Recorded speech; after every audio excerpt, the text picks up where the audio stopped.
Say you do borrow against your XRP holdings, what would be a good route to maintain what you borrowed per month aside from, say, work income? Most of the time when you leverage an asset, you're going to take that value and put it to work somewhere else to be able to generate more than whatever you're using to service the debt. So as an example, you buy a rental property, okay? And you rent that property out, right? But you might have a note on it. You put a down payment on it. Let's say, we're just going to go easy math here.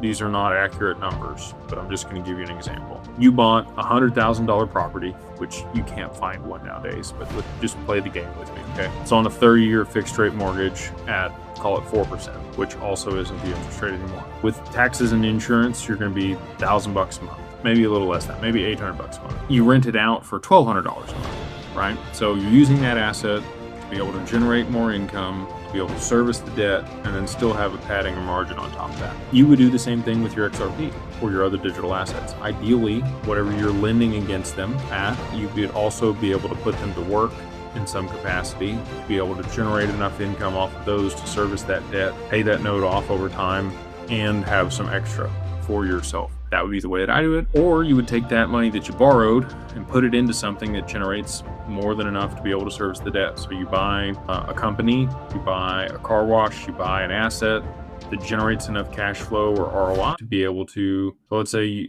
borrowed $100,000. Your monthly payment's at $1,000 a month because it's 12% interest over the year. Just, again, not perfect, but play the game with me. And then you take that $100,000 and you go put it in something that generates 20% a year. Maybe you put it in a private credit fund that pays 15%, okay? You're going to get a monthly distribution or quarterly distribution out of that credit fund. You're going to take whatever you need to service the debt, and then you keep the spread. So you're going to make an extra 3% because you borrowed at 12 and you're making 15, right? That's the way that I see a lot of people are going to be able to, borrow against it, service the debt, and have some extra income. If you do it against a life insurance policy, then you don't have to ever have to pay.